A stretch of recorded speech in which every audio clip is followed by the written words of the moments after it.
So again, I want to thank everyone for joining us for today's GSA Fleet Desktop Workshop on vehicle recalls. And with that, I'm going to turn things over to George Shabbat with our Leasing Support Division. Good morning, everyone. Welcome to GSA Fleet's Desktop Workshop on vehicle recalls. Thanks, Stacy, for helping coordinate and kicking us off this morning. Again, my name is George Shabbat. I'm the branch chief for operational support within GSA Fleet, and part of what our program does is manage the recall program for all of GSA Fleet, both on the leasing side as well as the purchasing side. With me today managing the Q&A chat box are several of Fleet's subject matter experts on vehicle recalls. First, we've got Fleet's recall coordinator, Mr. Kailash Gupta. Next, Fleet's vehicle purchasing recall point of contact, Charles Vincent Agassi. Unfortunately, he was not available this morning, so pinch hitting today will be Kevin Gibson, who's Fleet's branch chief for purchasing support and the vehicle purchasing program. And then finally, we have Fleet's paper recall management project manager, Ms. Lisette Ramirez. We're going to cover a lot of material this morning, but please use the chat box to ask any questions as we go.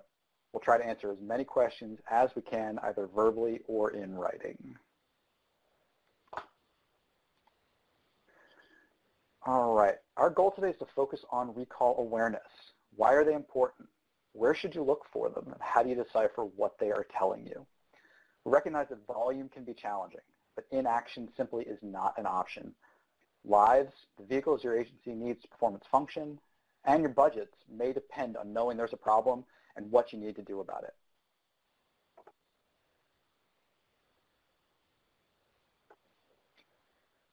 A recall is issued when a manufacturer or NHTSA determines that a vehicle, equipment, car seat, or tire creates an unreasonable safety risk or fails to meet minimum safety standards.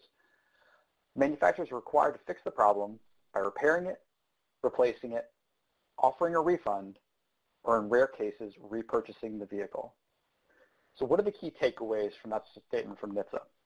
So your key takeaways are, first, recalls aren't issued just to send out a piece of paper or for a minor issue. There's an unreasonable safety risk or the vehicle fails to meet minimum safety standards. Second, manufacturers have a responsibility to resolve the issue for you. And finally, and most important to our budget officers, it's free. Getting the recall taken care of when it gets issued before it causes a larger issue leads to repair that's done at no cost to you or your agency or to GSA.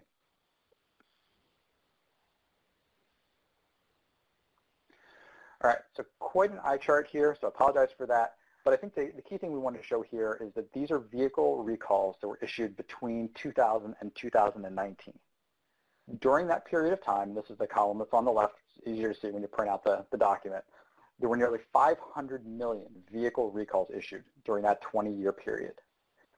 One of the things that I want to highlight here is that there was a big shift that occurred in 2014, and that has continued on, increasing from 628 recall campaigns, where there were 20 million recalls issued, 20 million vehicles that were involved in 2013, to 771 recalls and 50 million vehicles in 2014. We'll talk a little bit about why the years 2000 and 2014 are key dates in a little bit. A key clarification is that recalls are issued by auto manufacturers and overseen by NHTSA, National Highway Traffic Safety Administration. NHTSA doesn't issue the recall, and nor does GSA. These are issued by the auto manufacturers. With 220,000 vehicles in its lease fleet, GSA Fleet receives a lot of notices to the tune of over 100,000 covering recalls, defect notices, warranty extensions, re-notifications, etc., were received in 2019 calendar year alone. GSA Fleet leased vehicles have roughly 25,000 open actionable safety recalls on them at any given time. This is a number both we and you should want to bring down.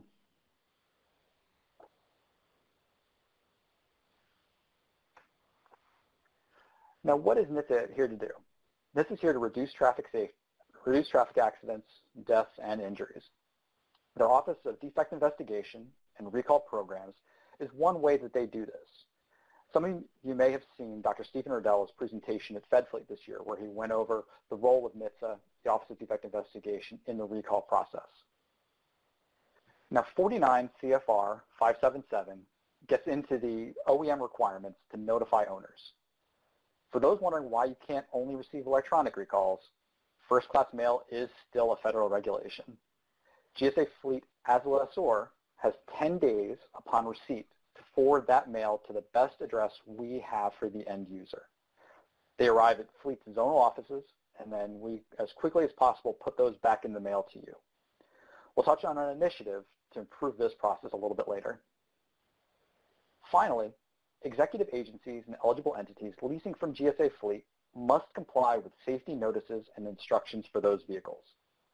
If you're looking for a tool to get your folks to perform recalls, 41 CFR 101-39-303 is here to help.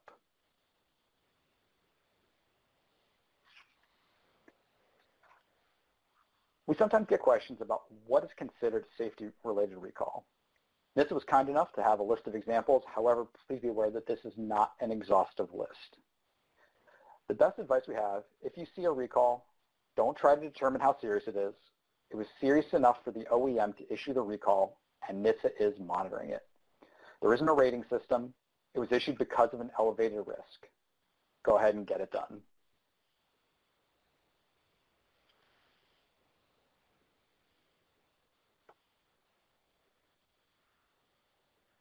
Vehicles also have defects that are not considered safety related. This was also kind enough to provide a series of examples for those. OEMs issue notices for defects that pertain to other parts as well. While not a safety issue, if there is an issue to resolve, get it done, as it will save you time and money later.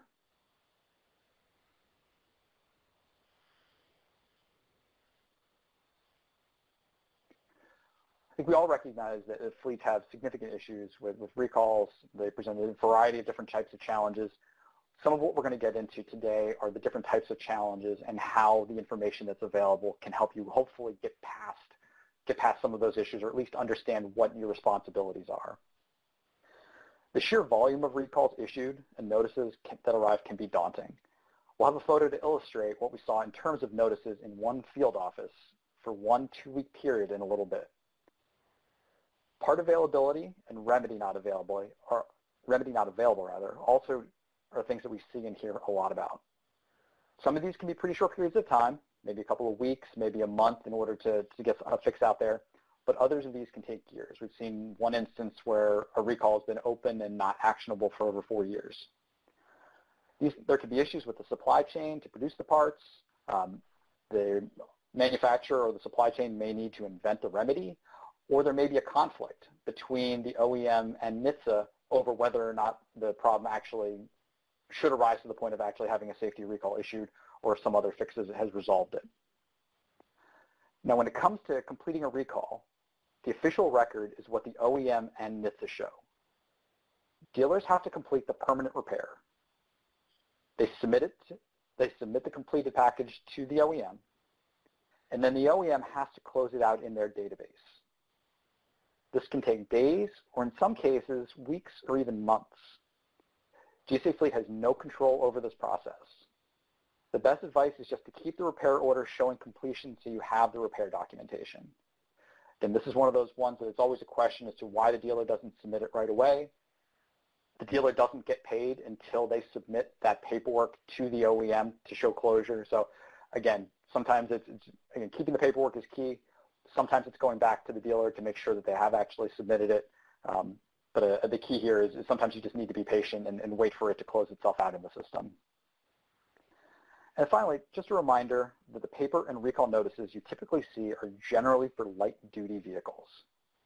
There are also recalls announced for medium and heavy trucks, buses, and from vehicle component suppliers. These recalls do not generally come across electronically.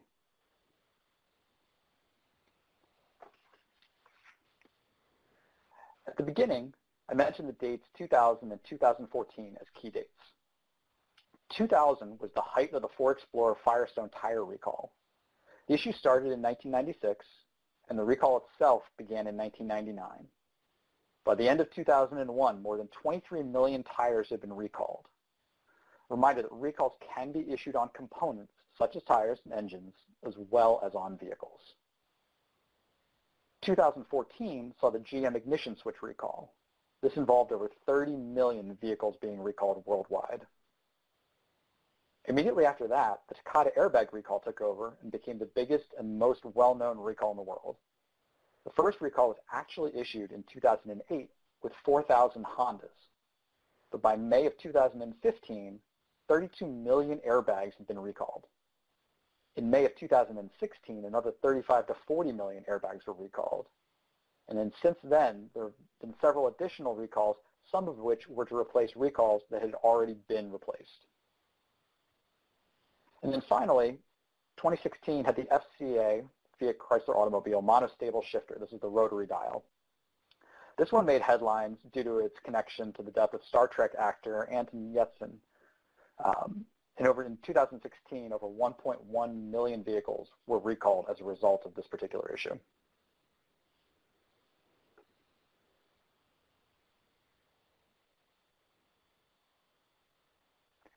All right, now that we've covered why it's a problem worth paying attention to, let's start trying to solve the awareness problem. The variety of options from the paper note you get in the mail to single vehicle lookups to bulk search features available.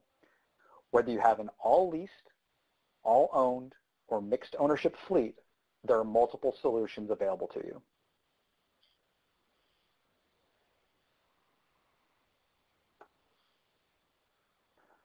All right, on the left is an example of a safety recall notice. This is just one type of notice that you may receive. On the right, you may remember I mentioned an example from one of our zonal offices. So this is a mail delivery for 1 2-week period to our fleet management center in Hooksett, New Hampshire. Because of bad mailing addresses that may be in the system, some of which exist from the very time the vehicle was purchased, many of these recall notices also end up at GSA Fleet's office at 1800 F Street in DC, especially for vehicles purchased directly by agencies as opposed to the leased vehicles. All right. As I mentioned earlier, GSA Fleet for leased vehicles receives the paper and is required by the CFR to deliver that paper to you. For purchased vehicles, the mailing address the OEMs have is the mailing address entered in auto choice when your contracting officer or ordering official purchased the vehicle. The only way it changes today is if you submit a change request to the OEM and receive an updated certificate of origin. So this is happening on a vehicle-by-vehicle basis. Many end up in GSA Fleet's office, and we do try to get them back in the mail to your headquarters for redistribution if we can determine who it was that actually purchased the vehicle.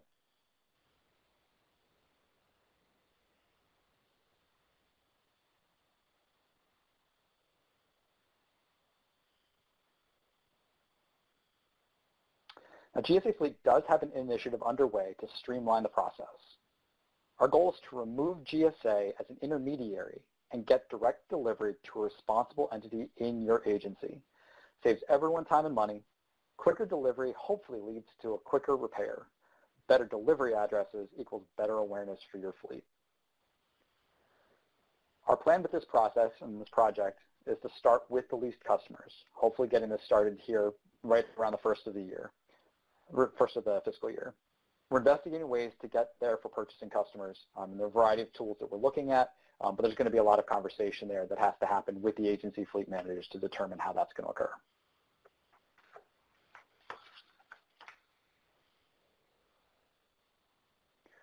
All right, first tool that we have to talk about is SaferCargov. This is the primary site from the National Highway Traffic Safety Administration. Main tool is a VIN-based search system.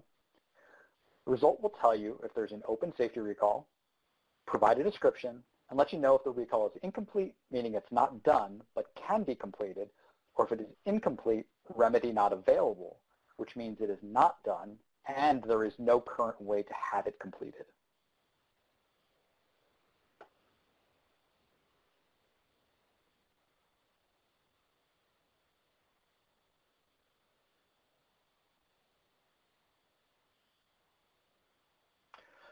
Within SaferCargov, there's also an option to look up a recall campaign by its NHTSA ID number.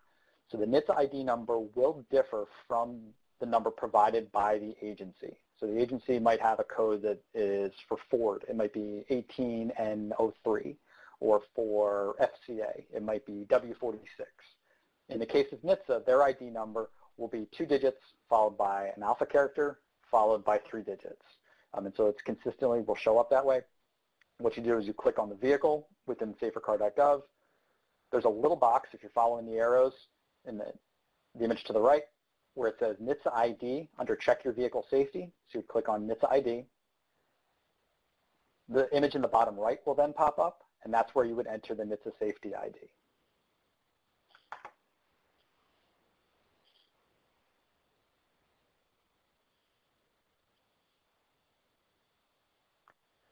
Now, there are many key documents that you'll have access to through this. What you can see on the screen is that there's more details on the campaign, includes all of the documents that NHTSA and the OEM have uploaded to the campaign file.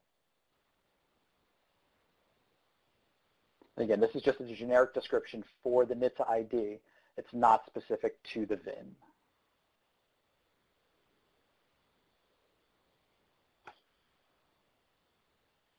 Now, key documents here can include an issued owner notification letter, interim owner notification letter, or a manufacturer notice to the dealers.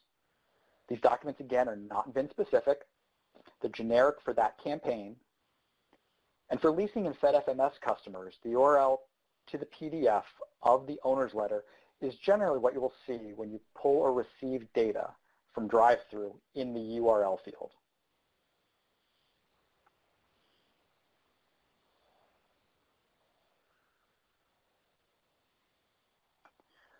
All right, another tool that you have at your disposal are the auto manufacturer sites themselves. Every light-duty OEM has a specific recall site. The site searches are VIN specific. They'll generally include not just the safety recalls, but other defects, potentially listed as field service actions or customer satisfaction campaigns. We'll now take a look at a few examples to help orient you to the layout of the individual sites and highlight what to look for in terms of a quick eye scan.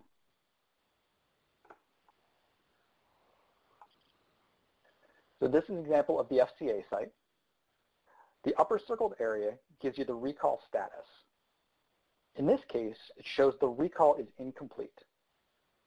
The FCA site is helpful in that it also will tell you if that particular recall is complete.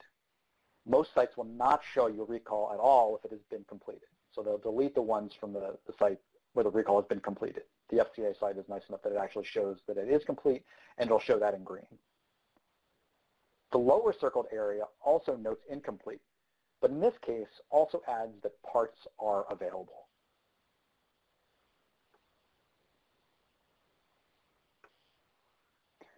Now here's an example of the Ford site. You'll notice at the top it shows both recalls found and field service actions found. So that means this particular vehicle has both of those available. Above the circled area, it will show recall, it shows recall incompletion. And then the circled area here is to highlight the way that the OEM notifies you of the risk to safety for this particular recall.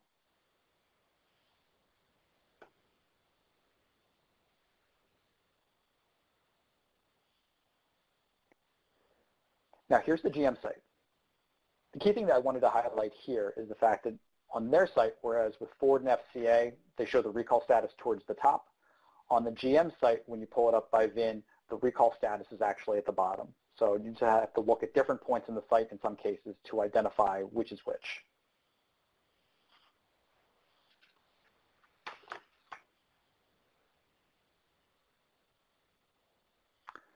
All right. So Carfax.com/recall. So this is a new service that has become available in the last year and a half or so. It's a new entrant to the recall data scene.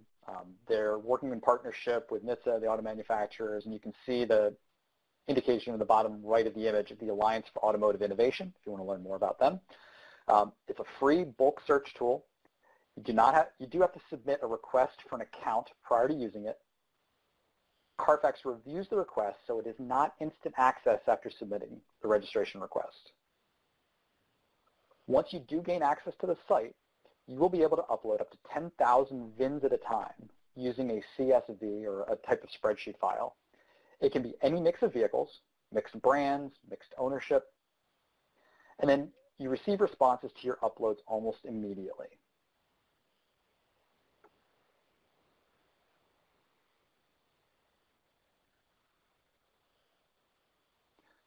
Once you have an account and log in, you'll see this simple screen to upload the VIN list.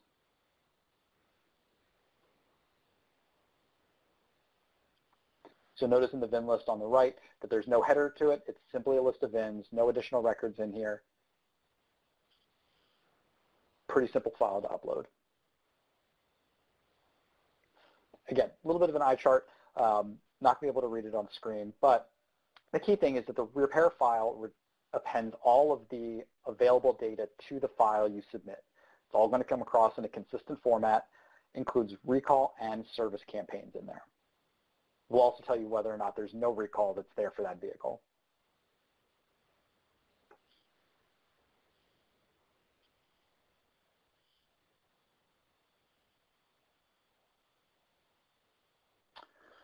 All right, so for GSA Fleet leasing customers as well as FedFMS customers, GSA Fleet Drive-Thru offers a bulk search tool. The search tool is part of reports carryout, run through the customized inventory report feature. Within that, you have the option to either schedule a report or you can pull an ad hoc report at any time. Individuals whose customer numbers have vehicles assigned to them will automatically receive a monthly recall summary report of open safety recalls. And that will include recalls that are both actionable as well as not actionable. And we'll have an indicator as to which it is.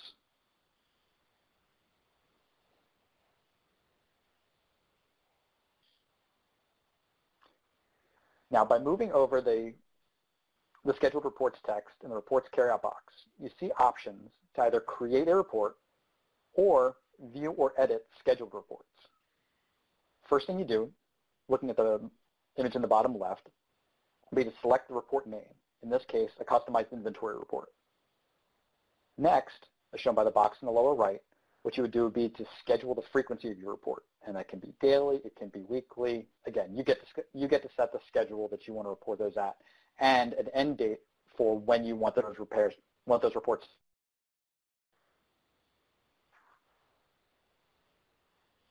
And when you're done with that, click Next at the bottom. All right, within the customized inventory report, you have a tremendous amount of data that you can select from. The information about the vehicle itself, information about the customer, but one of the pieces in there is the recall information, and that does show up towards the bottom of the screen. Reports will include, if you do choose the recall information, it will include all open and closed safety recalls, all of the non-safety campaigns that GSA Fleet's aware of, and then in addition to that, any warranty campaigns that GSA Fleet is aware of electronically from the manufacturer. GSA Fleet only has electronic recall information from entities that can provide it to us that way. Currently, it's about 95% of the fleet. Recall information from medium and heavy trucks, buses, and other specialty vehicles is generally not available. Component information for recalls such as engines, tires, also is not available electronically. And that information is only available in the paper format. So again, important to open all of those paper recall notices that do show up because you may not see that information electronically.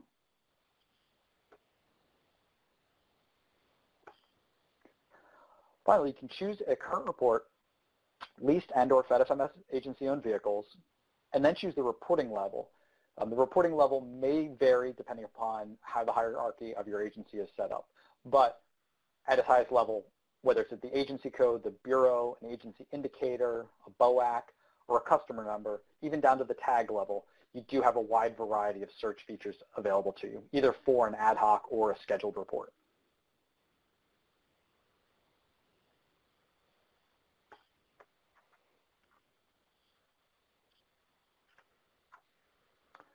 Now, there's a lot of information in the reports that you receive. So what should you key in on? Now, first, what type of recall or campaign is it? The second thing, what is the status? Is it open, meaning it's incomplete? Or is it closed, meaning that it's been completed? And then finally, is there a URL available to get more information? Now, based on the limitations of our system, this is also where GSA Fleet will put a note if a recall is not actionable. So for anybody who's familiar with it and has run these reports before from drive-through, what you'll see in there, if it's a safety recall, you're going to see a note that says, here's the URL, take you back to a NHTSA link to their SaferCargov site. But in the case where it's not actionable, you should see in all capitals, not actionable at this time. And that is something that we go through and update on a regular basis.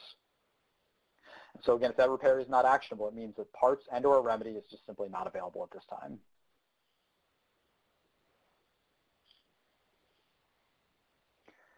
All right, explaining some of the terms. So what is a safety recall? So safety recall was identified in the drive-through output file in the recall type field with an S. There will also be a NHTSA ID number. Again, as I mentioned a couple of times before, safety recalls can be actionable or not actionable. Closure, as I mentioned, was that closure occurs when the OEM actually reports it as closed. So we do actually have to have the permanent fix resolved on that vehicle in order for the recall to be closed. These safety recalls do not close on their own. They do not expire on their own. Now with a non-safety campaign, the OEM site is often the best place to look, but drive-through also will show this information for many OEMs. Non-safety campaigns generally will not show up on SaferCargov. One thing to pay attention to is that a non-safety campaign may or may not apply to the vehicle in its entirety. In some cases, there may be a specific condition that exists or has to exist in order for the dealer to be able to fix something. An example would be like a door latch recall. There has to be a freezing of the door latch on a specific Ford recall in order for the dealer to actually do anything. So the dealer may not take action and may not be able to do anything even though the non-safety campaign exists unless there's actually a problem presenting on the vehicle itself. That's, again, why it's key. Take a look at the notice, see what it says, see what actions it's recommending. You know, one of the challenges with the non-safety campaigns is that it's not something that we generally have good access to the URLs on, so it's something that you may have to do a little bit of research on. Oftentimes it's by doing a web search, use the campaign ID number and the manufacturer's name, and in some cases you may actually have to call the dealer to determine whether or not there's an action that you need to take. And then finally, the warranty extensions. So warranty extensions add additional component coverage. They'll only close based on vehicle age or mileage. A key thing here, and a question that we receive frequently, is that why does it always show as open in drive-through when we have that there? And the reason for that is because it will stay open. It's going to stay open because, say, the engine has been now warrantied out to 15 years or 150,000 miles. And then even if you have that repair performed, it's going to continue to stay active so that if another issue transpires, they'll be able to fix that vehicle. So again, you're not going to see warranty campaigns actually close in the data that you see coming across from drive-through.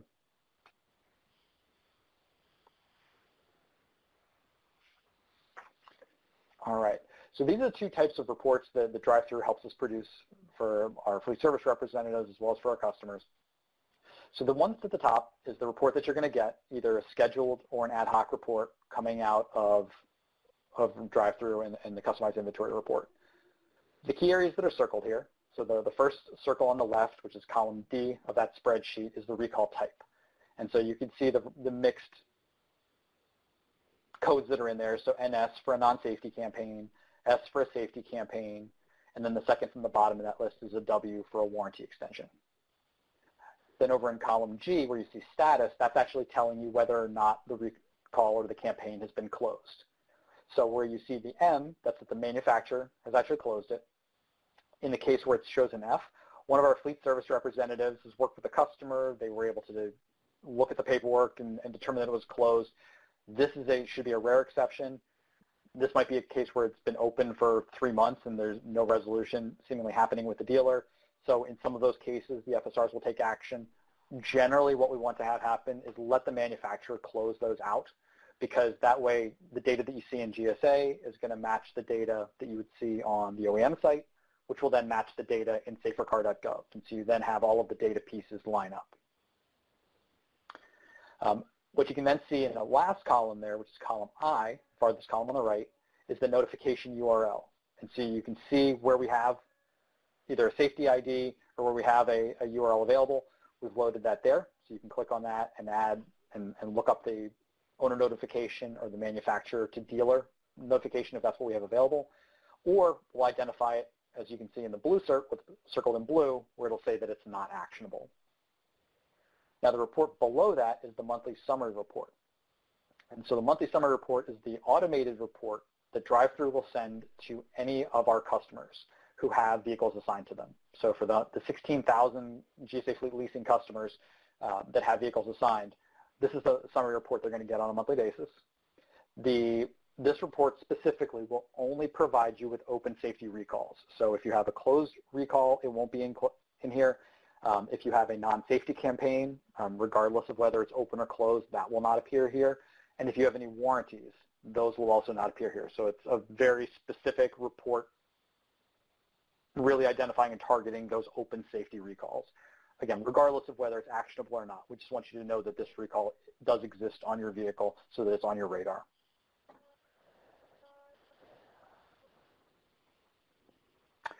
All right. So now that we've gone through the different sources of data that are available, sources of information that are available, let's take a look at the different types of notices that you may actually receive.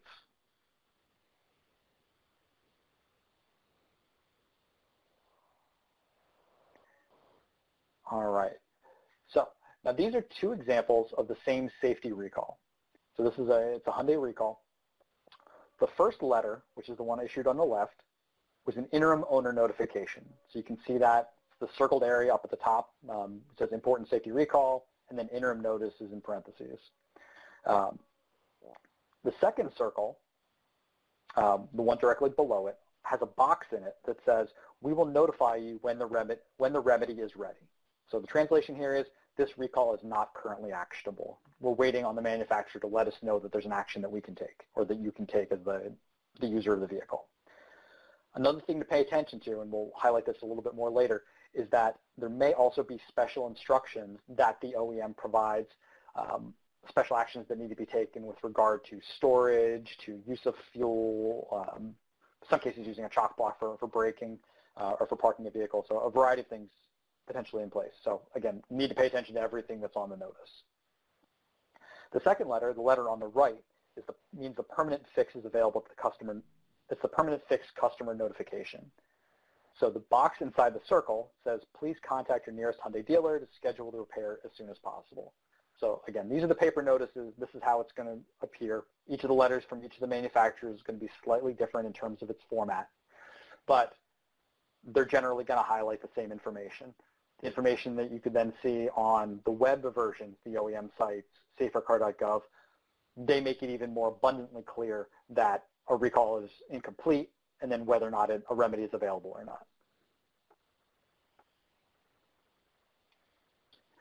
All right, stop drive recalls. So stop drive recalls are very infrequent. I think in the 8 years I've been doing this, I think I've seen 3. In total, maybe 150, 200 vehicles across those 3 recalls. So it does not happen very often at all. However, these are the ones that are the most extreme safety recall. What the manufacturer is saying is that they represent an imminent safety risk to the driver, the passenger, or the vehicle. This is not something the GSA issues. It is something that's coming directly from the auto manufacturer. The OEM is telling you to park the vehicle immediately and contact the dealer so that the dealer can arrange to have the vehicle transported in. In the circled area, in the bottom left, it says, what is the issue and what should you do? Sections are bolded and read, until the recall service has been completed, do not drive your vehicle. In addition to the OEM paper notice that goes out, when GSA Fleet's notified by the manufacturer, it will reach out to the agencies immediately at multiple levels to ensure people who know can take action.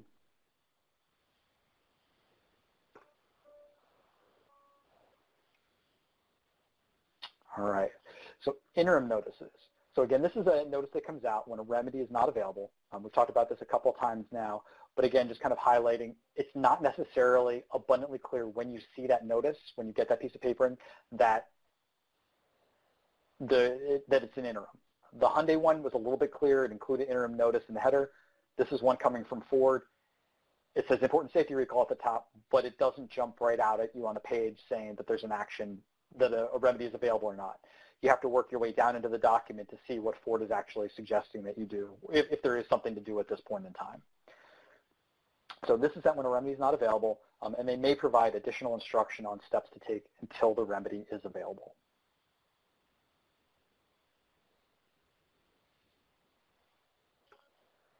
All right, so special instructions. Now, special instructions can occur whether the recall itself is currently just an interim stage where it's not actionable, or in some cases where it is an actionable status, but there may be some things that you need to do before you take the vehicle that you may need to do if you haven't taken the vehicle in to get the recall completed quite yet. So this particular recall was FCA Recall W46 for the Chrysler Pacifica plug-in hybrids. It has a special notice that's included in here that says customers are advised to exercise the following precautions until the vehicle has this repair completed. Do not park these vehicles inside of buildings or structures and avoid parking near other vehicles. In addition, keep liquids out of the back seat area, including, but not limited to, beverages, wet items, umbrellas, or bottled liquids that may leak. There was another recall that Ford had issued a couple of years ago dealing with fuel tank deformation, and in those cases what they said was the vehicle should always maintain at least a half a tank of gas in those vehicles until the repair could be completed.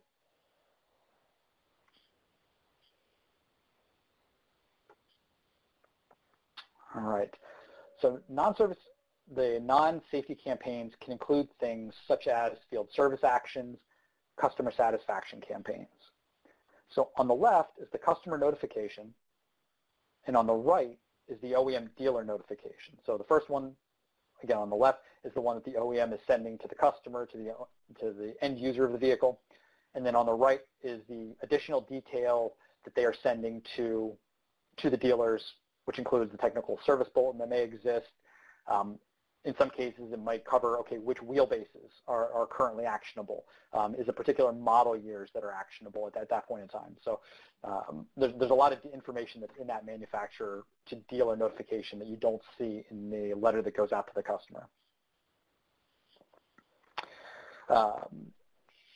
Key things here, it's pretty clear from there what's circled at the top, again, highlighting the fact that it's a customer satisfaction program. There's a lot of detail in here going over the program terms. In some cases, it's going to deal with how long the campaign lasts, because these campaigns can expire.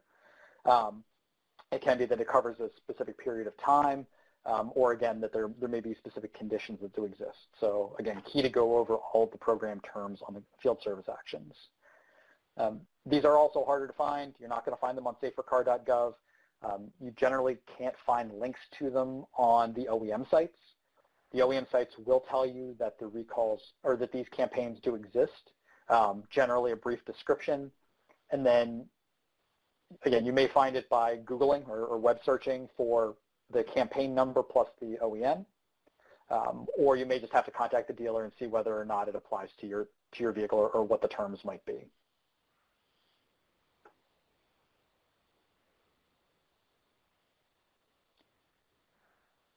One that we see every once in a while, the product emission recalls. This is just an image of an OEM to dealer notification, pretty clear from the message at the top that it deals with emissions.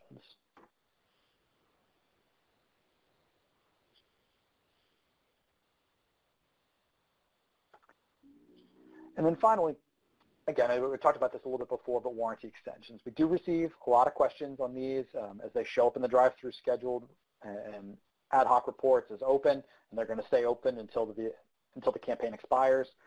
It is an extension of your warranty coverage for a specific component, usually due to the OEM identifying a higher than normal failure rate or a design flaw.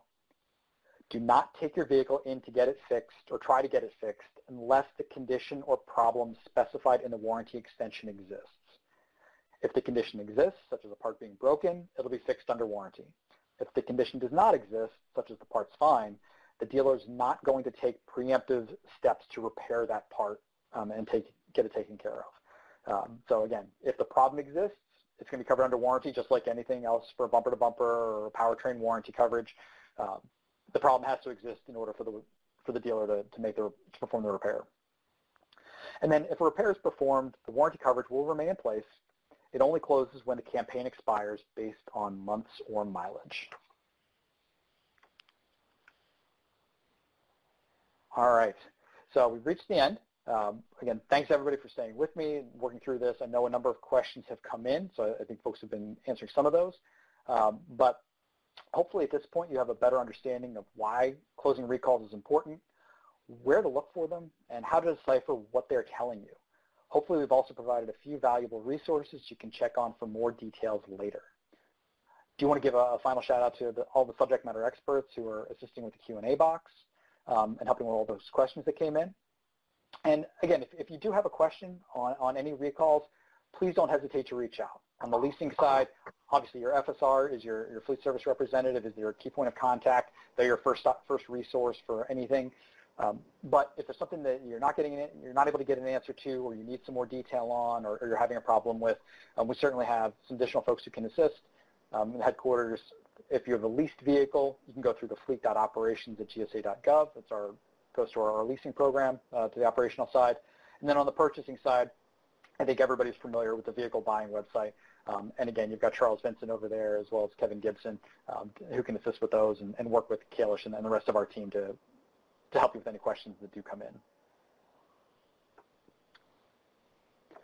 So I want to thank everybody again for attending. I know there were some questions that came in, so I'll turn it over to the SMEs to see what we can answer. I do see a question that just came in. What does OEM mean? OEM stands for the original equipment manufacturer. Generally, when we're talking about it, it generally means the auto manufacturer. However, it can also apply to a specific component. So, for example, if it's a Cummins engine transmission, if it's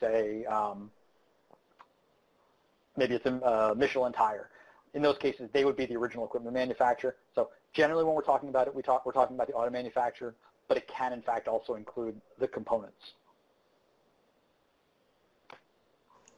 George, we do have some more questions. Just want to make sure that you can hear me. Let's see what questions we have. So we received a question about whether or not warranty notices should be marked as complete, and so the answer to that is no. The warranty extensions, the warranty notices should always just be left as open. It's a campaign that exists. People should be aware that it exists, even if it is coming across. And I saw the message from one of our folks asking if I can hear, and unfortunately I cannot hear. So that was Joanna. It's a question from Dave Troggett. My agencies keep getting recall notifications, but the dealer shows no open recalls, but they do have warranty extensions. Can we close those? Again, same answer for those as well. The warranty extensions should remain open. Again, the key thing there is being aware that they do exist.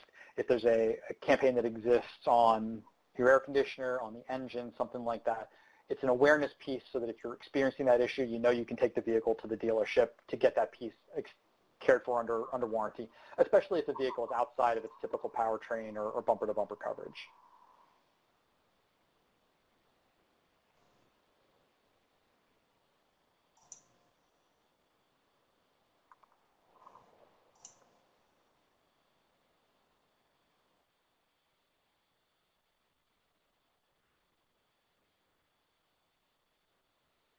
I don't see any other questions. Kevin, Sept, Kalish, or Devin?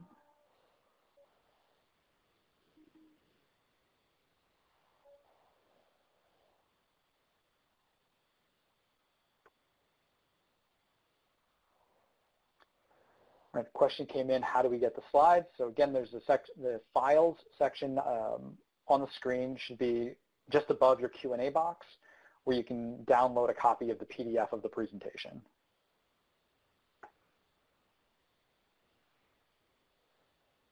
Question from Allison. I noticed my GOV had a recall, and when I took him to the dealership for another issue, I mentioned it. They said it wasn't a big deal and didn't address it. Now what do I do? So I think the question there would be whether or not it was a recall or if it was a non-safety campaign. And so if what they were seeing that it was a non-safety campaign and the problem didn't exist, kind of what we're talking about, then in those cases they're not going to take a preemptive action if that's what the notice says to do. Now, if it actually did have a safety recall on it and they said it's not a big deal, then there's a bigger concern. And so definitely I would suggest reach out to your fleet service representative or reach out to either the leasing or the purchasing sides. The emails are showing on the screen, and we're happy to reach out to the OEM, review the situation with you, and see if there's something that needs to happen. But you should never have a situation where you have an open safety recall that is actionable, and the dealer just turns around and tells you it's not a big deal.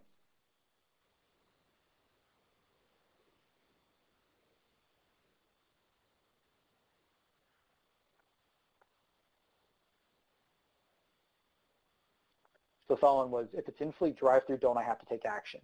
And so the answer there is, if it's an open, actionable safety recall, absolutely. Those are, take action in every possible situation. If it's a non-safety campaign, it's going to depend. It's going to depend upon what the language says. So if the language that's in there for those campaigns says that they'll take care of it in any instance, then yes, absolutely, take it in. If it's a situation where the campaign has something specific to say, if you are experiencing this particular problem, then in those situations, take it in. But if you're not experiencing the situation, don't take it in. Then there's some nuance to it, and it really comes down to what that notification says. And then again, on the warranty side, it's just going to remain open. So if you're experiencing the problem, get it in, get it taken care of in order to have that repair completed in a timely fashion, so you don't experience additional costs or problems with the vehicle. But otherwise, the warranty extensions, you can just kind of leave those alone. They're just going to remain open. They're there for awareness purposes.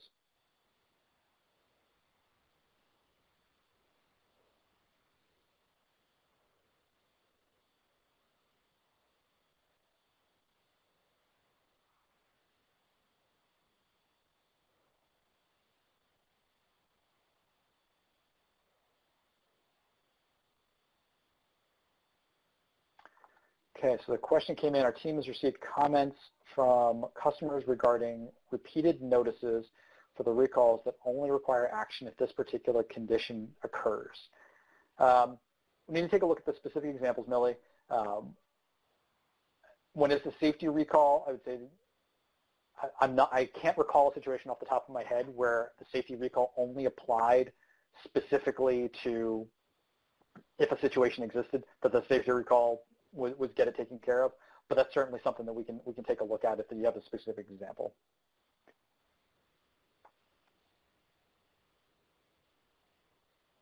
Anything on Carfax? Ronald, so I see your question, anything on Carfax. Could you be a little bit more specific?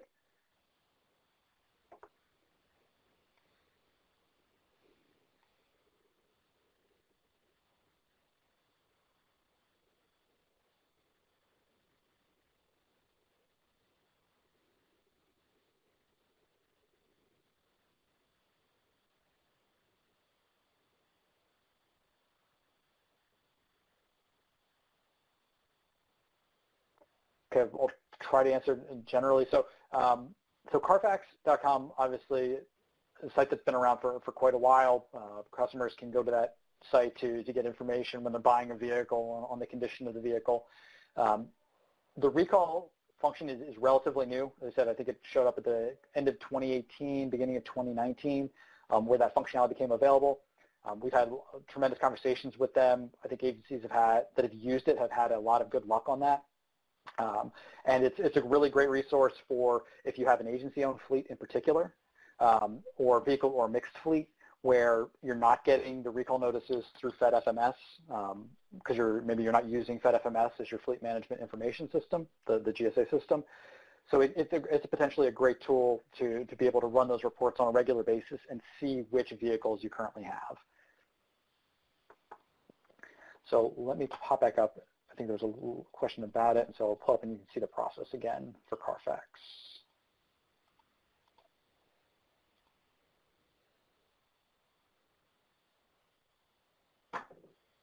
So yeah, it's carfax.com/recall. You can see when you get to their screen, there's an option here for government business. That's where you click the green box that says request access. There's a form that you fill out. You submit it to them. They're going to review those forms to make sure that, just kind of see who you are, see what your needs are, make sure it's the right tool for you, and then they'll get you logged in, And so at that point, you'll have a username and a password. Just below where it says request an account, there's a little block that says sign in. You would sign in to use the tool.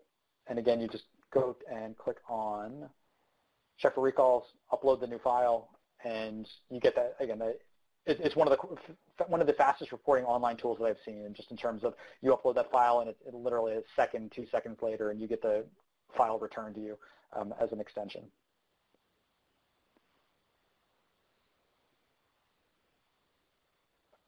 Okay, so Ron, I see your follow-up. You own 99% of your fleet, so yes, I would definitely say that if you're not using FedFMS, then Carfax is absolutely a fantastic tool for you in terms of being able to see what's existing on your vehicles.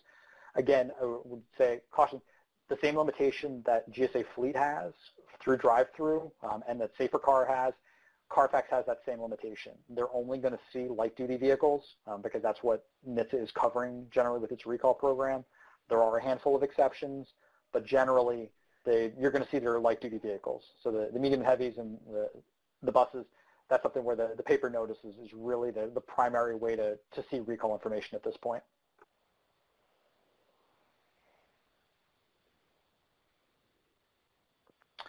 So see that question from David, is there an equivalent process in Europe or is it all on the FSR to notify us? So this is always an interesting one. There is, based off of what we found so far, there is not an equivalent to NHTSA that is doing recalls in the same way, so we are not collecting recalls in that manner. Now the challenge happens when you have a vehicle that's produced in the U.S. that then gets shipped overseas. And this then becomes a problem because the specific OEM may have different grouping or different structures around the world. So there may be, for example, Hyundai North America, Hyundai Central America, Hyundai South America, Hyundai Middle East, Hyundai Asia. And so each of those areas has a certain level of independence, and vehicles are built to specific specifications for those groups. And so when an American spec vehicle gets shipped there, it can create issues. We were actually dealing with a situation a couple of weeks ago. I had mentioned the Chrysler Pacifica recall W46, where the vehicle had been shipped from the United States to Brazil. And the Brazilian dealerships didn't know anything that the vehicle was there. They don't have a plug-in hybrid option. And so we've been working with the manufacturer to try to identify how do you get the parts there, or what do you do with the vehicle. So we try to work through those situations, but in terms of is there a kind of a European equivalent, not that we currently have set up and have been pulling data on. We would love to do that if there was an option. If the vehicle is a vehicle that is kind of assigned under your CONUS fleet, kind of the standard vehicles that are in drive-through, then you should see that in there. And the question then is, what do you do about it now that it's overseas? And in some cases, it's working back to your fleet service representative, work through our team. We'll work with the OEM. In some cases, we've had parts shipped. We've been working in a specific situation where vehicles may actually have to have a technician flown from the mainland to the island to have the repairs performed because they don't have the capability to perform it themselves. And in some cases, the vehicles may especially in the case of like a stop drive, the vehicle may actually have to be shipped out and shipped to a place where the repair can be performed. So there's a lot of nuance once the vehicles start getting outside the United States or its territories.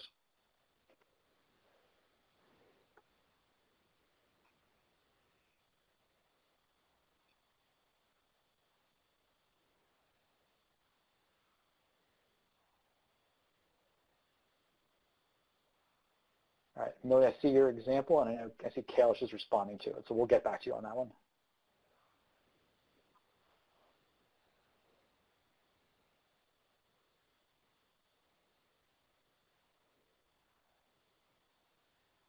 All right, any other questions? All right, so let's see.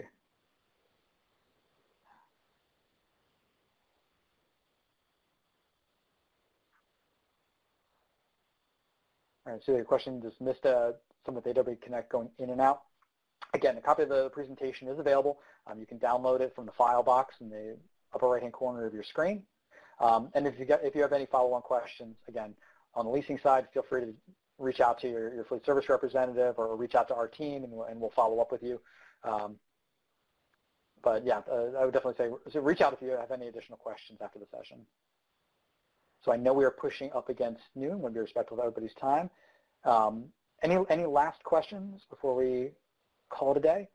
I do have a reminder, so if any of your folks were not able to participate in today's session, we will have a repeat scheduled for September the 28th at 2 p.m. Eastern Time.